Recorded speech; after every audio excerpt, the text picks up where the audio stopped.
Welcome back to Stream of Consciousness with Dan, a space for real stories, Midwest grit, and thoughtful conversation.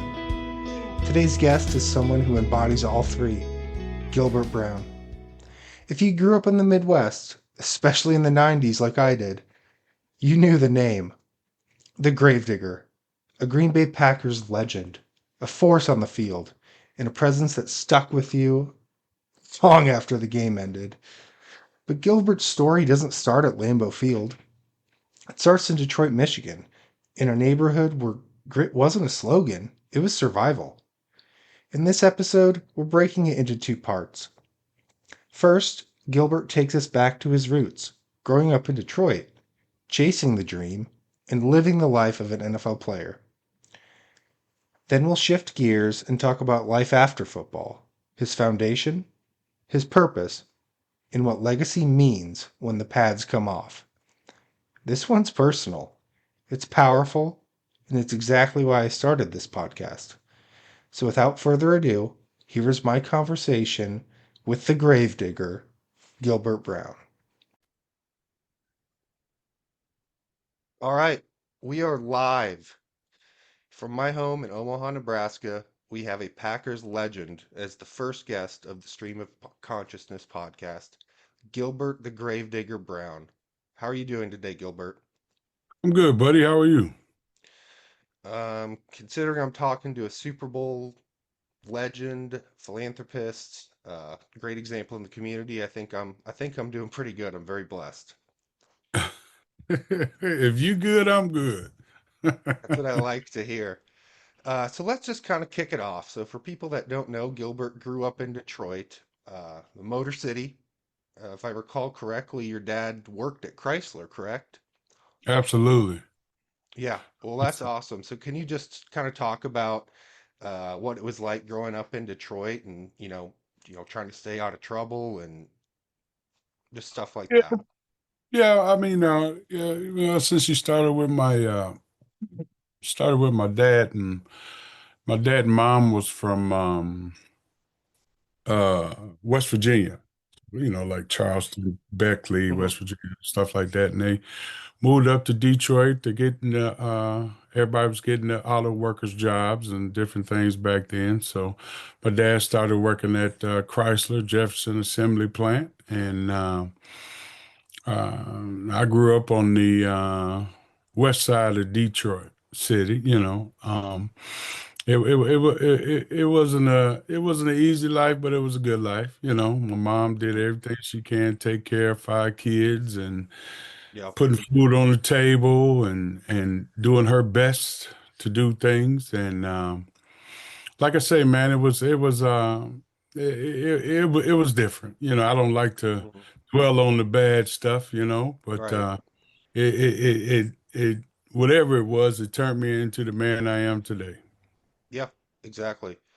So is there a particular moment where you decided I'm going to start playing football? Because if I think you started pretty late in your childhood, if I am remembering correctly. Yeah, I was forced into it. My older brother, he was always playing sports and doing different things, and I was the fat kid at home, staying under mama, eating all the cakes and pies, sampling things, and so I didn't start playing organized sports till I got to high school. So Okay. and like I said, my brother came home one day and he said, "Man, you too big to be sitting around this house doing nothing. You need to come on out here with me and do some things." And I didn't like football at first because it hurt, and it's too much responsibility and I think the turning point for me, because everybody has it, and I was a ninth grader, just going through the motions, don't want to be out there. And they put me out there against the first offense. Yeah. And I came across, and one of the offensive guards just straight up just hit me in my stomach, kind of knocked the wind out of me, and Right. it just hurt, man. So I went over to the fence, and I was sitting there crying and blase, blase. And We had a Hall of Fame coach by the name of Coach Robert Dozier. Okay. He coached me. He coached Jerome Bettis. He Yep. coached Pepper Johnson. He had about 15 guys made to the NFL. Wow. And I was sitting there and I was crying and stuff and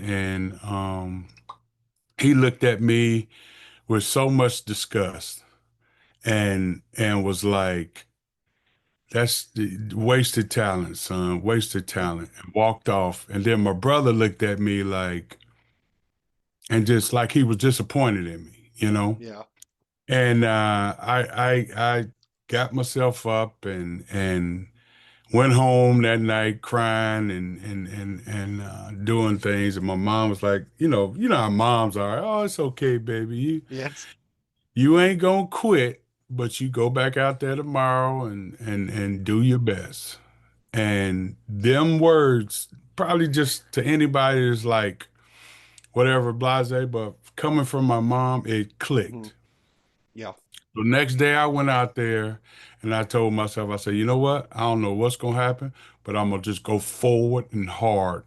Hmm. And they was reluctant to put me back in, but there was no other guys, for the scout team. So they put me back in and I said, I lined over that dude and I said, I'm gonna just blow your mouth out. Talking to myself, but I know it wasn't Yeah. gonna happen. So when I came off the bar, I hit that guy so hard he did a flip. Jeez. Oh, that's And awesome. coach was like, wait a minute, wait a minute.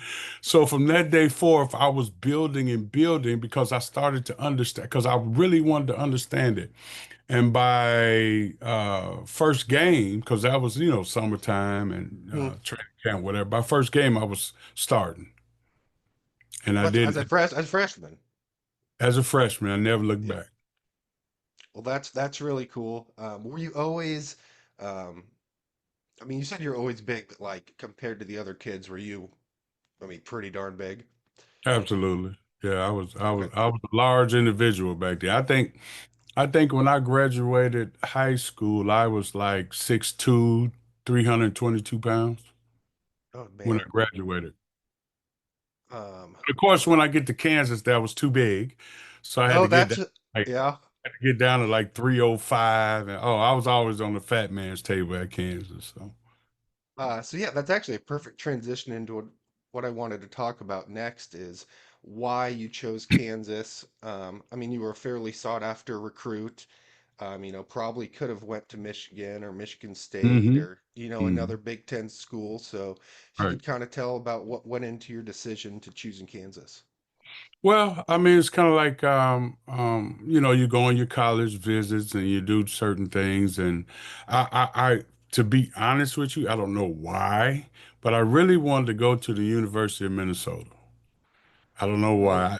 Back then they had Daryl Thompson and Ricky Foggy and the maroon and gold was just, I was like, oh man. So I get to my visit, and it was a guy, one of my friends from Detroit. He was already there. He was a year ahead of me, and they messed up because when I walked in, they said, "Oh man, you you will make an awesome offensive guard." And I'm like, "Offensive guard? Oh no, I'm not uh, playing that." And then they put me and my friend in a dorm room, and we was touching shoulders in the room.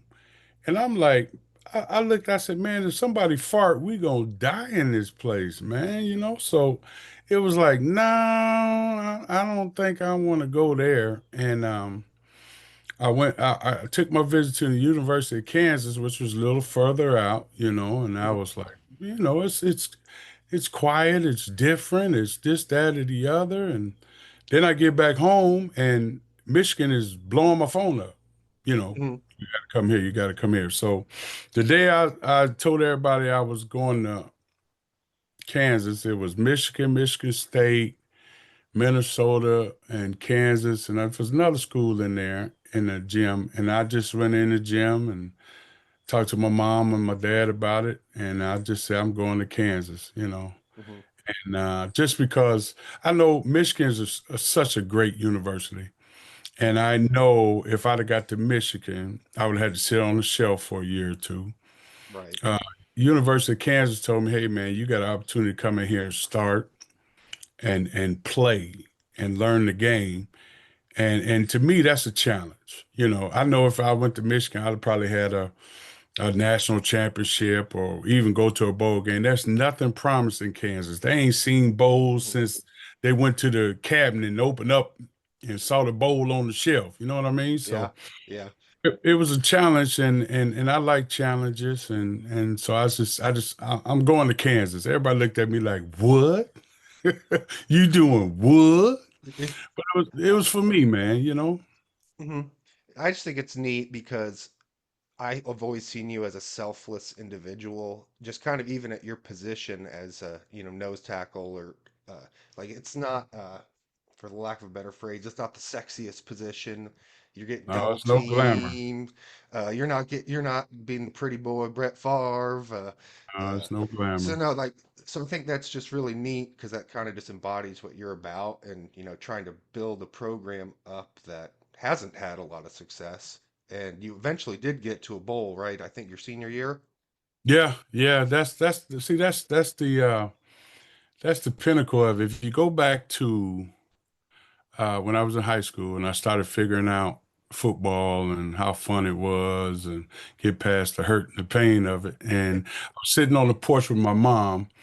We usually sit there on the porch and watch the cars go by. She tired and she just wanted to chill, and I'm bugging her. And I try to say, you know what, Mom? I think I'm gonna play professional football, and I'm gonna buy you the biggest house, and you ain't gonna never have to work again. And she, mom started, yeah, okay, baby. But I was serious. Clever. Uh-huh. I was serious, man. And like I said, that's another thing that clicked in me that I'm gonna do whatever I gotta do to reach this goal. Mhm. Hell or high water. I'm gonna die trying. You know what I'm saying? So I put those Yeah. blinders on. And then when I'm saying put those blinders on, even in the streets, if you got those friends that was doing bad stuff, and it's a real easy way to quick get Hmm. some money and do this, that, and the other, but it's so easy to turn left when you're supposed to be going straight. It's harder to go straight. It's easy to turn left. And that's what I was telling myself and going back to Kansas. I was not a great student in school, not at all, not at all. And then I get to Kansas, and first of all, you got a young black kid from Detroit City. The only white guy I saw was a teacher. I was an inner city kid, man. So I get to Hmm. Kansas now. It's like everybody's white, and I'm just the only black guy. You know what I'm saying? So I got to adjust Uh-huh. to that. I get to my classes, and like I told you, I wasn't a great student. They hand me a booklet, and they say, "Okay, test is on Tuesdays and Thursdays. Goodbye." I'm like, "What do you mean goodbye? There's no teacher?" "No, you got to do this on your own." So I'm like, "God, dog." So, I was struggling, but I kept saying to myself, I got a goal. I got a goal. I got to figure this out. And during my time at Kansas, which we were the Big Eight conference at the time, Mhm. I became an academic all Big Eight student, Oh, that's awesome. you Yep. know, because of my goal, because the drive of what I told my mom. So I did that now, and it was just one of those things where it goes to show you if you really are determined to do something, you can do it. Yeah. Well, that's great. I actually grew up in Kansas, so I know all about Jayhawk country. There you go. Uh, There you go. yeah. Not Uh, Wildcat, not Wildcat country. no, not No, not them scrubs. so yeah, so let's get to probably my favorite question. How did you become the Gravedigger? How did I? Well, it kind of, it kind of started in. college, everybody doing something, everybody, it's kind of like when you what game was that? Mortal Kombat, and you got to have your Oh, finishing move. So I was like, okay, here's my finisher right here. And I ain't do it a lot in college, but I did it. I mean, the first time I ever did it, I tell this story. I think we was playing Kansas State, and I got a sack, and I got up and I did it, but I swung my leg up too high, so I fell on my back, right? And of jeez. course, my mom was there, and out of 50, 60,000 people, I heard my mama laughing at me. So I was like, So I was kind of reluctant to do it when I got to Yeah. Green Bay.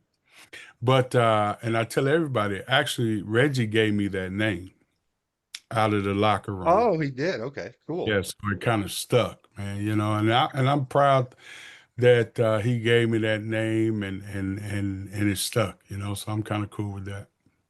I mean, if Reggie White tells you to do something, I'd probably do it. Or if he thinks it's cool, I'd probably believe that. It'd be smart too. Yeah. It'd be smart Uh, too. so that another perfect transition. So super successful at Kansas, became a third round draft pick to the absolutely loathed Minnesota You ain't got to say the Vikings. name. You ain't got to say the name. I'm cool if you don't say the name. Yeah. Um, but no, and so could you talk about, 'cause I think you were actually, did you get released from them even before the season started? Yeah, we'll see what happened was which people don't understand. It's kind of like um I get to Minnesota and Leroy told me that Leroy Butler told me at one Mhm. time uh, that he used to talk to certain players from Minnesota, and they was like, man, that was one we wish we wouldn't let go. But me, I was like, I'm glad I'm gone. Um, it was to the point where, I got drafted, I get there and it was just not, it was totally different from what I thought. I'm Mhm. pretty sure it's unchanged by now, but I get there and I got at mid, I saw Chris Carter, what was it, at Leroy's induction. At one point, Oh, I yeah. wanted, Mhm. I wanted to slap the caterpillars off his face, them bushy things, because Oh, geez. he gave me hell when I was there. It's kind of like, get up and sing for your dinner, go cut out the light, take out this garbage, go do this, go do that. I'm just like, man, why are you messing with me? But I understand that some teams did rookie hazing and some teams didn't. But they don't understand, man. When you come to an organization, they give you a book that's probably this thick, and you Mhm. got to learn all that stuff. You ain't got to be doing all that stupid stuff. You trying to learn so you can stay on the team. Oh, But gotcha. anyway, yeah. But anyway, so I get out there, and John Randall's out there, and Henry Thomas, and Chris Dolman. I mean, they had a pretty good defensive line. So I'm trying to figure out, how do I fit in this? Because Mhm. everybody's a upfield guy. No one. I'm a bruiser. I'm gonna sit there and I'm gonna bang with you, and I'm gonna do what I Mhm. gotta do. Yeah, I can get upfield if I have to, but I'm a bruiser. So I'm trying to figure this out. Then they had these big old hoops out there. I mean, just big hoops, and we used to have to do figure eights, right? So John Randall will be out there, and they'll tell me, okay, you got to catch John Randall through that figure eight, and if you don't catch him, you just take off running for the rest of the day. So I every was gonna look day, up. I was just gonna look up John Randall. oh yeah, John Randall, he's a Hall of Famer for the Minnesota Vikings. Love that guy. He's an inspiration. Um, so anyway, I gotta run around and try to catch him doing the hoop. So Yeah. I can't catch him. So I gotta take off running. So next day they come up and they throw the figure. I think they just mess with me. So they put the figure eight out there again. They said, now, if John Randall catch you, you gotta go take off running. So go. He catch me. I'm like, damn. Take off running. So I'm just like, is this track practice or football? What is this? So anyway, I made it through all the cuts, and it Mhm. was the first week. It was the first week of the first game, and they had lost their starting running back. So they had to make a roster. They had to make a roster move. Mhm. So I was the guy that they had to make the roster move. What they would wanted to do Oh. was put me on practice squad, And Mhm. then after a couple of days, figure out and bring me back. They didn't want to let me go. So Dennis Green called me in his office, explained that to me. All I was saying in my mind was, hey, man, do I still get paid? Because if I don't get Yeah. paid, I'm out of here. So he Absolutely. said, do me a favor, go straight to the hotel, stay there for a couple of days, and then we'll call you back. So I'm a guy that listens. I didn't even go to my locker. I just left the facility, went to the hotel, and as soon as I walked through the hotel lobby, the girl at the front desk, which was probably took me about 10 minutes to get there from the facility, and she says, hey, some guy by the name of Gary Reynolds from the Green Bay Packers called. And I said, what do you want with me? I don't know. Okay, I'll call him when I get to my room. And that was a span of 8 to 10 minutes, Mhm. from leaving his office. So I get up there, I called him. He said, hey, man, he said, you're a Green Bay Packer now.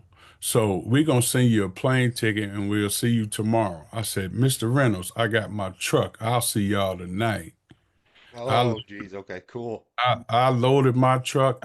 Whatever in my locker is still there in Minnesota. You know what I'm saying? So I was That's like, great. I'm gone, man. And then the cool part about it is while I'm driving, I'm telling myself, I will never let this happen to me again. And I'm going to do the things that I need to do because the next place I go to, I'm never leaving. And I get to Green Bay. I got in like at 5 o'clock in the morning, and I had some stupid dude that I had the room with, and he was talking about, hurry up, I'm cutting the light out. No, no, no. I'm all right, man. I'm just trying to put my stuff down.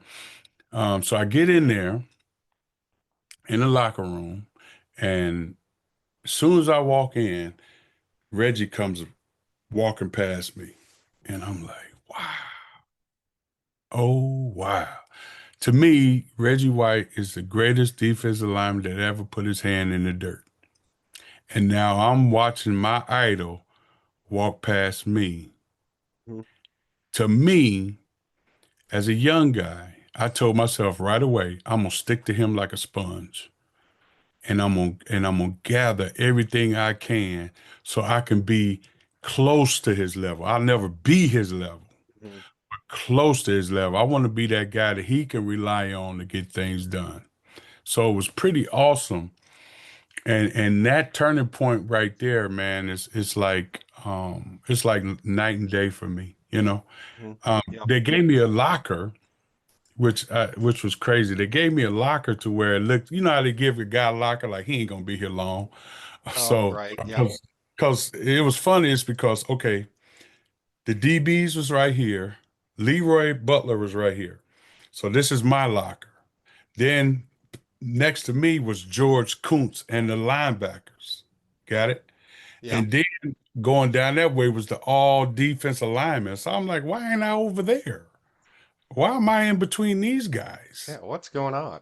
What's going on? But I thank God that I got that locker because not alone do I get to be with Reggie in the meetings and on the field, but now I'm sitting next to a Hall of Famer by the name of Leroy Butler that's in my ear, Mhm. and another great linebacker by George Kuntz in my ear. So I had all these tools to be who I am today. So thank God it went out that way. Absolutely. I was going to ask you God, dog, man. who, Oh, obviously on the field, like Reggie White, Leroy Butler, but off the field, could you talk about a moment that just made you a better man or just, really kind of changed you, if that makes sense? um, well, I tell you, I lost my father in 1992, and I was like one of the top defensive linemen in the country. I played with Daniel Stubblefield. We was like 1 and 2 going up and back and forth. So I lost my dad. I had a car accident on the way back to Kansas. So if you ever was to look up the 1992 Kansas, that picture we sit on the Oh, right. bleachers Yeah. and take, Hmm. I'm not in there because I didn't make it.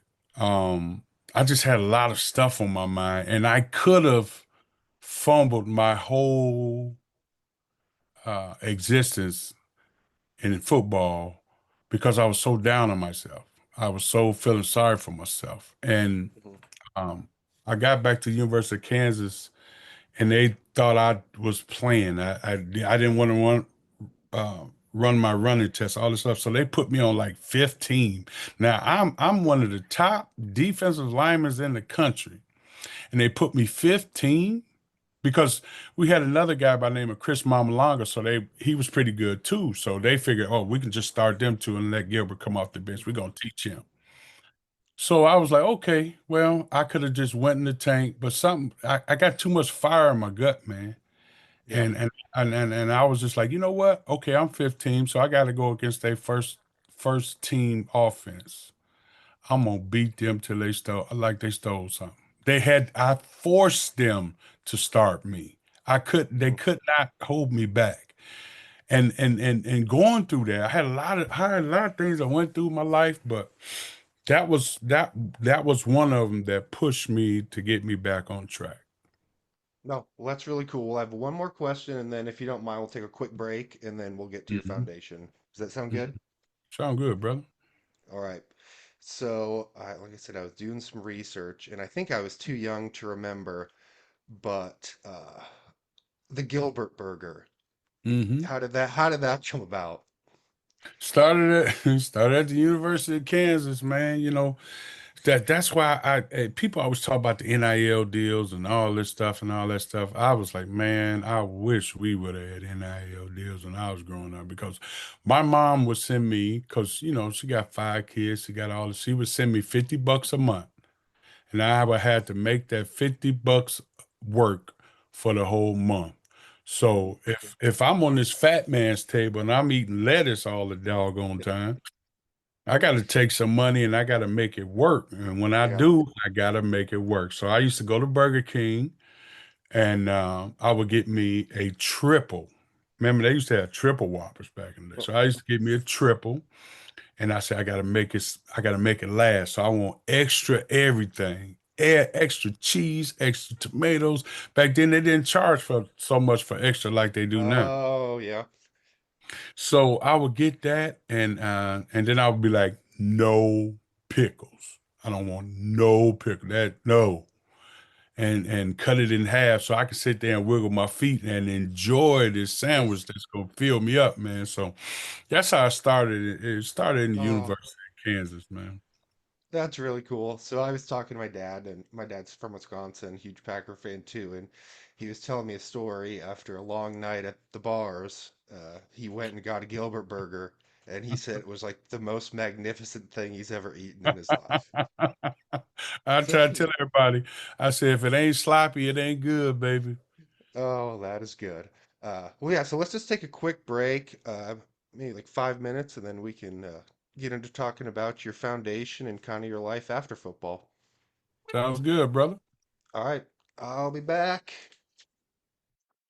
Pardon the interruption, folks, but there's something I've got to share with you. The leaves are turning, the air's getting crisper, and Thanksgiving's going to be right around the corner. No one wants to spend all day in the kitchen. They want to be relaxing, hanging out with their family, watching football. So that's why I'm going to talk to you today about Big Mama's Kitchen and Catering, based in Omaha, Nebraska. They have a holiday catering special. Skip the stress, savor the season. Let Big Mama's Kitchen and Catering prepare your Thanksgiving feast. Made from scratch with recipes passed down for over 100 years. Enjoy tender turkey, soulful sides, and Big Mama's famous sweet potato pie. And I can tell you from experience, it's pretty gosh darn good. All in a convenient heat and eat meal that's ready in minutes. Online orders open today. So bring home a taste of tradition, where love and good food meet on your plate. For more information, you can go to bigmamaskitchen.com. That's bigmamaskitchen.com. And without further ado, let's get back to our conversation with Gilbert Brown. I got it now. Okay, there we go. All right. Well, we got 10 minutes or about 8 minutes to go, so I want to ask you, the pads are off. You've retired. how does the Gilbert Brown Foundation come about? Well, it started when I was playing, actually. I used to do different things here and different things there, nothing big, but it kind of ramped up when I retired. Hmm. Um, I didn't, people don't understand. For most guys that played the game, football is a big part of our life. It's Hmm. hard to let go. It's hard to be able to compete at such a high level when you make it professionally. Um, like for some guys like myself, I enjoyed the competition of going against another man and trying to see who's better. Hmm. You don't, and I make a joke about, I tell guys, you don't get 60, 70,000 people cheering for you when you're taking out the garbage on Wednesday. So you got to figure out, uh, certain things to do, and I got my kids and all of them are playing football and or play football. And I got my daughter. She's wonderful. She's a teacher and you just got to find things to do because people don't realize, man, that part of you is gone. Stupid things and crazy thoughts come into your head. You know, Hmm. uh, what is your existence in life if you can't play football no more? That's how bad it's in your DNA. And Hmm. you gotta find an outlet. You gotta find something to do. You gotta find something that you're passionate about. And I found some things that keep my mind from thinking those things. And you gotta have faith and stuff. You gotta believe in God. You gotta open that book sometimes. Absolutely. You gotta you got you. It's a lot of things, man. But it's a struggle. I want people to know it's a struggle, and I still struggle with it today. I mean, I can be outside cutting the grass, and I smell the grass, and my And body it just gets takes you back to, takes you right back, man. You yeah. know what I'm saying? And so I mean, I mean, I'm here. Let's put it that way. And I'm Yeah. and I enjoy my kids and the things I do. So. And how can people support your foundation? Because I want to make sure that I can have people in your community and even outside of your community support you. Absolutely. It's just the GilbertBrownFoundation.org. You look it up. We just had a big event last weekend. I had about 11 Packers over there, and Donald Driver showed up on Sunday for me. And I mean, we Oh, always have cool. this thing, the saying in the locker room, never tell a teammate no. So I abuse that approach when I do my stuff. So it's one of those things, man, with this foundation and the other things that I do keep me grounded and thankful. Yeah, well, I was looking, I'm on the website right now. I mean, it's bringing back to my childhood all these players, Chad Clifton, Don Beebe, Dorsey Mhm. Levens, Frank Winters, Edgar Bennett, obviously KGB. Like, it's Mhm. just, it speaks to community, and that's what my podcast is all about, is building community. And it just Yeah, speaks to the level of person you are that yeah, all those former players support you. So, yeah. yeah, but I just It's wanted to it's kind it's of, good. It's good, man, because there was no black and white in the locker room. mhm, There was no cliques. Everybody. I mean, I ate the night before dinner with William Henderson, a fullback. You know what I'm saying? We always used to sit down and eat, but in practice, we try to take each other's heads off. You know what yeah. I'm saying? So That's a it bad man too, though. William Henderson was yeah, one oh bad Will, man. he's a bad man, and but it's different. It's a different athlete nowadays than what we were. You know what I'm saying? When I Hmm. look at it, and it's a different world, man. I mean, people just go after people for politics and dumb stuff and all this other stuff. I don't get into none of that, man. All I want to do is make kids smile and Yeah, do what I'm supposed to do and get out the way. That's all I try to do. yeah. Well, that's great. Well, I'm not going to take up much more of your time. I just couldn't tell you how thankful I am for you to be on here. This is Mhm. actually the first podcast I've ever done in my life, so it's really incredible that I could get you on here. So, Yeah, I mean, it ain't. But see, that's the thing. This is where I'm different from other guys. If you need a little more time, take your time, brother. I'm not those guys. I was cut different. My cloth was cut different. yeah, So if you need a little bit more time, if you want to get everything that you questions you need to do, my friend, go ahead. I'm not a dude that's like, okay, your time is up. Goodbye.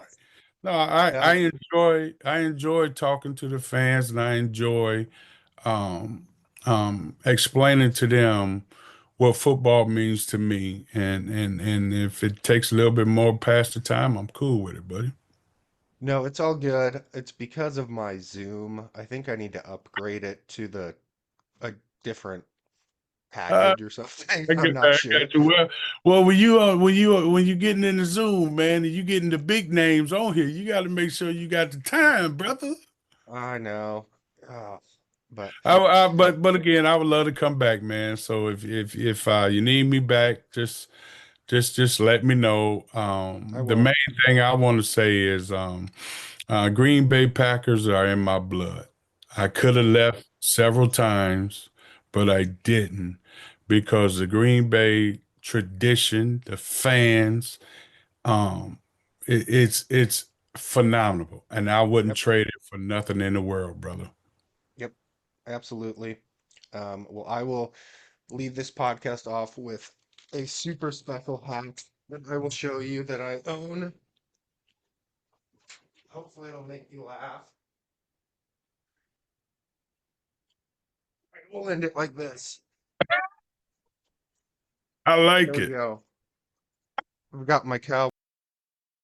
Oops, sorry, folks. We had a little technical difficulty. Zoom decided to test my patience and cut out in the middle of the end of our interview.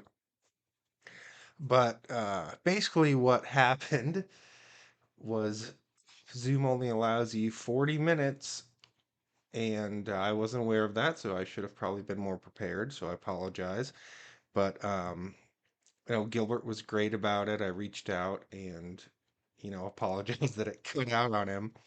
But since there's no video on this, I was showing him my cheese hat or cheese head, and if you are a Packers fan, you know what that looks like. So he really appreciated that, and I think it's kind of a good example, actually, the type of person he is to be so grateful. Like I said, I reached out to him. He's like, it's all good. I'd love to be on again. So be looking forward to that. And so I'll be dropping this podcast here soon, and I've already got my next guest lined up. It is Gladys from Big Mama's Kitchen and Catering. She's an incredible icon in the Omaha community, so I'm really looking forward to our conversation. Till then, keep showing up, keep digging deep, and let's keep the conversation flowing.